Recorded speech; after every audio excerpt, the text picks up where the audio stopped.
Afternoon student, आज हम topic लेते हैं धारावाही वृत्ताकार कुंडली की अक्ष पर चुंबकीय क्षेत्र की तीव्रता का मान हमें ज्ञात करना है। तो इसके लिए हम एक तार लेते हैं और तार को एक कुंडली के रूप में मोड़ देते हैं। इस कुंडली में I धारा प्रवाहित करते हैं। तो I धारा इसमें प्रवाहित हो रही है। इस कुंडली का केंद्र O है। इसकी त्रिज्या R लेते हैं। इस कुंडली के केंद्र O से R दूरी पर कोई बिंदु P है, जहाँ पर हमने चुंबकीय क्षेत्र का मान ज्ञात करना है। इसको ज्ञात करने के लिए हम कुंडली पर कोई अल्पांश लंबाई dl लेते हैं, जो कि बिंदु के ऊपर स्थित है। बिंदु के ऊपर हमने dl लंबाई, अल्पांश लंबाई लेते हैं। इस अल्पांश लंबाई dl से, यानी कि Q बिंदु से P की दूरी x है। ठीक, बिंदु P पर हमने चुंबकीय क्षेत्र का मान ज्ञात करना है इस अल्पांश dl के कारण। तो इसके लिए पहले हमको यहाँ पर इसकी दिशा पता होनी चाहिए कि चुंबकीय क्षेत्र की दिशा किस ओर होगी। तो दिशा इस अल्पांश लंबाई के लंबवत होगी। तो यहाँ पर हम लंबवत एक वेक्टर खींच लेते हैं जो चुंबकीय क्षेत्र की दिशा को प्रदर्शित करता है।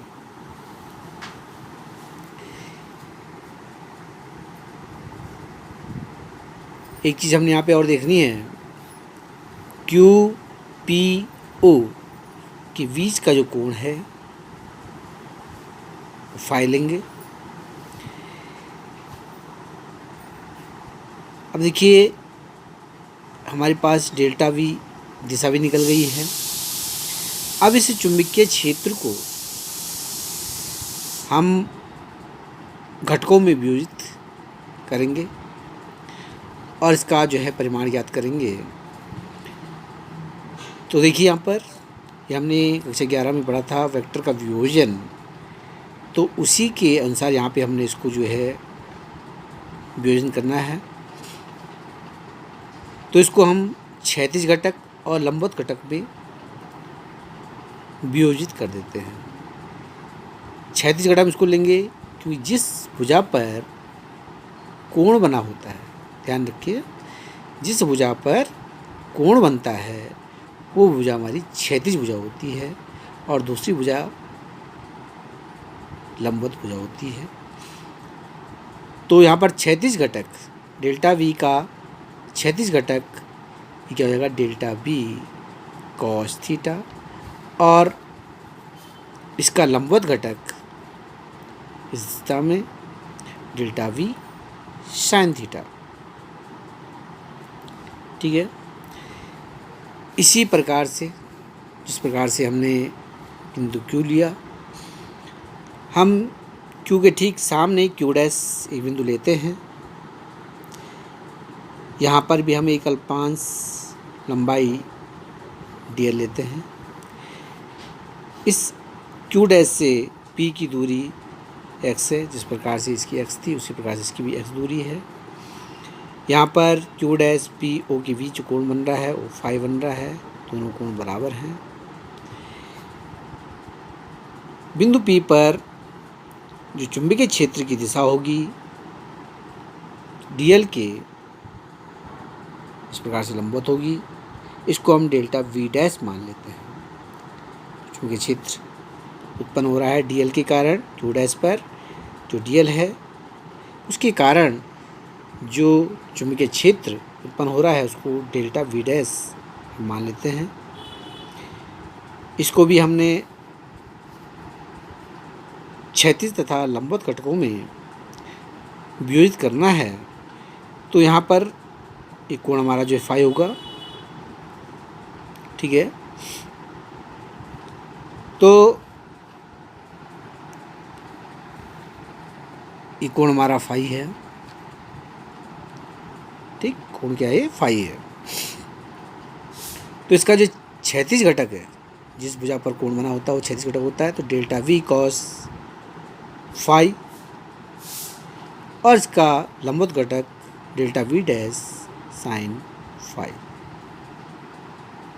ठीक है, तो इतना आपने इसको समझना है।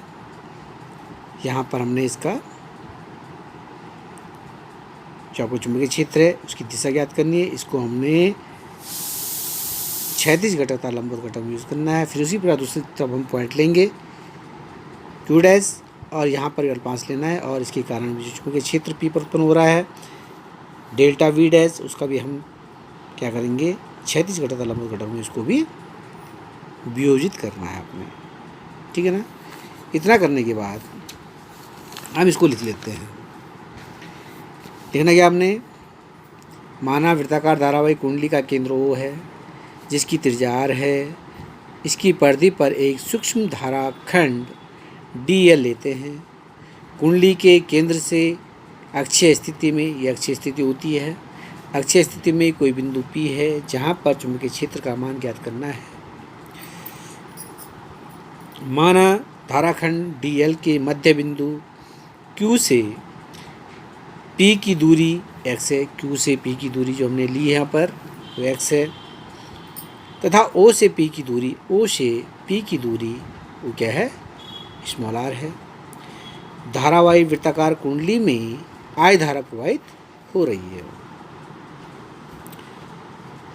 अब हमने जैसा आपको बताया कि इस DL के कारण जो आपके पास Q पर जो DL है, जो अल्पांश लंबाई है, इसके कारण बिंदु P पर चुंबकीय क्षेत्र का हमने मान ज्ञात करना है, तो उसके लिए हमको वायु सेवार्ट का नियम का प्रयोग करना पड़ेगा, उसका जो है इस्तेमाल करना होगा, उसी के द्वारा हमने यहाँ पे करना है, क्योंकि चुंबकीय क्षेत्र हमेशा किससे निकलेगा, वायु सेवार्ट के नियम से ही निकलेगा। ठीक है, तो धाराखंड DL के कारण बिंदु P पर चुंबकीय क्षेत्र वायु सेवार्ट के नियम से हमने उसको याद करना है। वायु सेवार्ट का नियम क्या होता है, डेल्टा V बराबर μ0/4 पाई I DL sine theta upon r² होता है, लेकिन यहाँ पर DL से P की दूरी x है, इसलिए इसको क्या ले लेंगे, x² ले लेंगे। ठीक है, यहाँ पर आप देख रहे हैं कि जो धारा है और DL आपके पास जो है एक दूसरे की क्या होंगे, ये लंबवत होंगे, तो यहाँ पर थीटा का मान के बीच में जो थीटा का मान होगा वो 90 अंश होगा। तो चूँकि थीटा बराबर 90 अंश, तब इस प्रकार से यहाँ पे ध्यान रखेंगे इसकी, डेल्टा V बराबर 0.4 पाई I DL सेम इसी प्रकार से जैसे हमने किया इसी प्रकार से हमारे पास नीचे वाली जो Q डैश बिंदु पर हमने अल्फांश लंबाई ले रखी है, इसके कारण भी इसी प्रकार से सेम उत्पन्न हो जाएगा। तो लिख लेंगे delta V dash that is equal to μ0.4 pi into IDL upon x²। ठीक है, दूरी इसकी dx है, अल्पांश की लंबाई DL है। इसको हमने केवल मानना है कि इसके कारण उत्पन्न चुंबकीय क्षेत्र डेल्टा V डैश,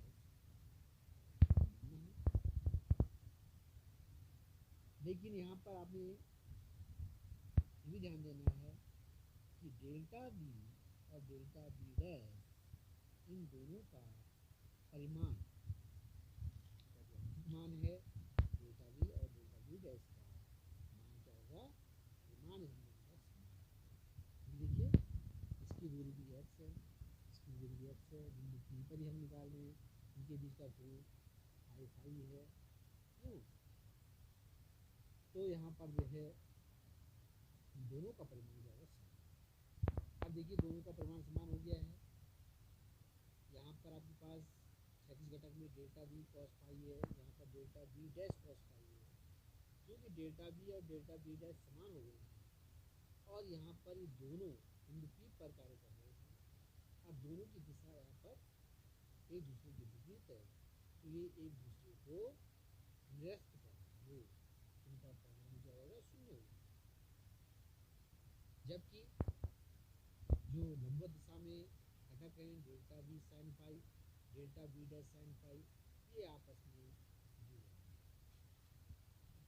इसी प्रकार से हम प्रत्येक अल्पांश से क्या करेंगे, प्रत्येक अल्पांश लेंगे इससे और प्रत्येक अल्पांश से चुंबकीय क्षेत्र का मान ज्ञात करेंगे। तो आप देखेंगे कि जितने भी आपके पास क्षैतिज घटक हैं उनका परिणाम वो हो जाएगा, हो जाएंगे आपस में, जबकि केवल आपके पास लंबवत घटक वाले जो है चुंबकीय क्षेत्र होगा, केवल वो आपस में सारे सारे जुड़ जाएंगे और उन्हीं के कारण परिणामी चुंबकीय क्षेत्र। ठीक है, तो इस प्रकार से हम यहाँ पर लिख लेते हैं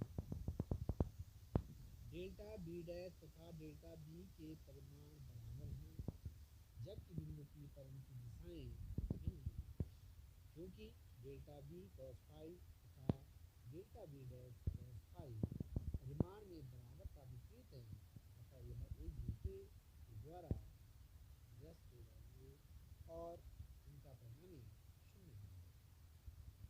अतः बिंदु पर परिणामी चुंबकीय क्षेत्र सभी घटकों के ऊर्ध्वाधर घटकों के योग के बराबर हो जाएगा।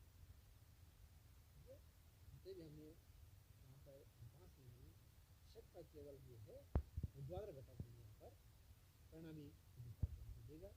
तो ये हम योग के कारण जो प्राप्त हुए तो सबका योग कर लेंगे। यहाँ पर हमने दो लिए हैं, यहाँ दो को हम योग करते हैं, तो परिणामी विद्युता क्या हो जाएगी, बी बराबर delta b sine phi plus delta b dash sine phi. अब पूरी कुंडली के कारण हमने चुंबकीय क्षेत्र का मान ज्ञात करना है, तो कुल चुंबकीय क्षेत्र बी बराबर इन सभी अल्पांशों के द्वारा जो उत्पन्न चुंबकीय क्षेत्र है उन सबको हम जोड़ देंगे तो हमारा जो है कुल चुंबकीय क्षेत्र हो जाएगा। इसके लिए हम समाकलन कर लेते हैं, बी बराबर समाकलन डेल्टा बी साइन फाई। और इस प्रकार से समीकरण एक में डेल्टा बी का मान रख देंगे, बी बराबर समाकलन में 0.4 IDL upon square sine phi. Sine phi का हमें मान ज्ञात करना है, तो हमारे पास चित्र बना हुआ है, इस पे हम देख रहे हैं Q O P, Q O P. यहाँ पर एक समकोण त्रिभुज बन रहा है, क्यू से ओ की दूरी आर है जो त्रिज्या है कुंडली की, क्यू से पी की दूरी एक्स है, ओ से पी की दूरी है, इसको हमने समकोण त्रिभुज को हमने इस प्रकार से यहाँ पर बना दिया। ठीक है, इस समकोण त्रिभुज से त्रिभुज क्यू पी ओ से हमने एक्स का मान निकालेंगे, एक्स का स्क्वायर बराबर r square plus r square Pythagoras theorem से, और एक्स बराबर under root of r square plus r square. और इसी प्रकार से हम साइन फाई का मान यहाँ पर निकालेंगे, साइन बराबर लम बटे टैन आर बटे एक्स हो जाएगा, साइन फाई का मान। तो हम यहाँ पर साइन फाई बराबर ओ टी बटे ओ टी बराबर आर अपॉन एक्स, ये मान हम यहाँ पर रख देंगे साइन फाई का। बी बराबर समाकलन में 0.45 into ideal upon x square into sine phi की वैल्यू क्या रखेंगे एक्स। बी बराबर 0.45 इंटीग्रेशन में 0.45 इंटू आई आर बटे एक्स स्क्वायर एक्स क्यूब हो जाएगा, एक्स स्क्वायर इंटू एक्स हो जाएगा इंटू बी बराबर यहाँ पर जो है समाकलन होगा तो डी एल के सापेक्ष होगा, तो बाकी आपके पास एक कॉन्स्टेंट है तो ध्यान लीजिए 0.45 into I are upon x cube समाकलन डी एल बटे करना है। समाकलन डीएल ये क्या चीज़ है? हमने यहाँ पर ये अल्फांस ये हैं छोटे छोटे, इसी प्रकार से हम इस पर कई अल्फांस दे सकते हैं। इन छोटे छोटे अल्फांसों की लंबाई को जोड़ करके हम पूरी कुंडली की लंबाई निकाल सकते हैं। तो ये पूरी लंबाई किसकी बराबर होगी? ये आपके पास कुंडली की परिधि के बराबर, ठीक है। तो इनको जोड़ करके हम क्या निकाल सकते हैं? इसका विमान होगा वो परिमाण, तो ये परिधि के बराबर होगा। ये आपके पास समाकलन डीएल का विमान होगा तो वृत्त की परिधि के बराबर होगा बराबर 2 पाई। तो इसको यहाँ पर रख देंगे हम v बराबर v0 का इंटू आर x इंटू 2 पाई समझ कर दिया। यहाँ पे आप 2 से 2 4 काट सकते हैं, पाई से पाई काट सकते हैं, निकल जाएगा v बराबर v0 इंटू पाई आर का स्क्वायर। अब हमने x3 की वैल्यू x की वैल्यू हमने निकाल रखी है, उस वैल्यू को हम आउटपुट कर देंगे। तो v बराबर v0 इंटू आई आर का square upon r square plus r square की पावर 2 की पावर और वही है, हम उठाएंगे तो पावर 2 आ जाएगी और इसकी बाहर से पावर जाएगी, ठीक है। और इसको निकला करेंगे तो 2 आ जाएगी। v बराबर v0 r square plus square की पावर 2। इस प्रकार से आप कुंडली के क्षेत्र का मान ज्ञात कर सकते हैं। यदि कुंडली में n फेरे, हमने एक ही फेरा लिया था, यदि n फेरे हैं इस अवस्था में यहाँ पे n से निकला जाएगा तो v बराबर n आई आर का स्क्वायर अपॉन तो इस सूत्र से हम क्या कर सकते हैं? कुंडली के अक्ष पर स्थित किसी बिंदु पर चुंबकीय क्षेत्र का मान, इसकी कुछ विशेष स्थितियाँ हैं। पहली स्थिति है यदि capital r is less than small r, यानी कि जो कुंडली की त्रिज्या है वो बिंदु P से O की बिंदु P से दूरी के सापेक्ष बहुत ही कम है। उस अवस्था में आर स्क्वायर के सापेक्ष आर स्क्वायर नगण्य माना, तो क्या कर सकते हैं? v बराबर v0 into n I r square upon r cube हो जाएगा, यहाँ पर इसका मान 0 हो जाएगा, आर टू कर जाएगा। सेकंड कंडीशन है यदि r बराबर 0 अर्थात वृत्त के केंद्र पर चुंबकीय क्षेत्र हमको निकालना है, यानी कि जो बिंदु P रखा गया है वो वृत्त के कुंडली के केंद्र पर स्थित है, उस अवस्था में v बराबर n I r square upon r cube, इस अवस्था में ये 0 हो जाएगा आपके पास, 2 से 2 कर जाएगा, ठीक है। और इसको हम v बराबर 0.2 यहाँ पे आर स्क्वायर से आर स्क्वायर कट जाएगा, तो ये आपके पास केंद्र पर इसी प्रकार से आप इसको करिए, ध्यान से कीजिए, 2-3 बार कीजिए और 2-3 बार करने के बाद आप सीख जाएंगे पूरा, ठीक है।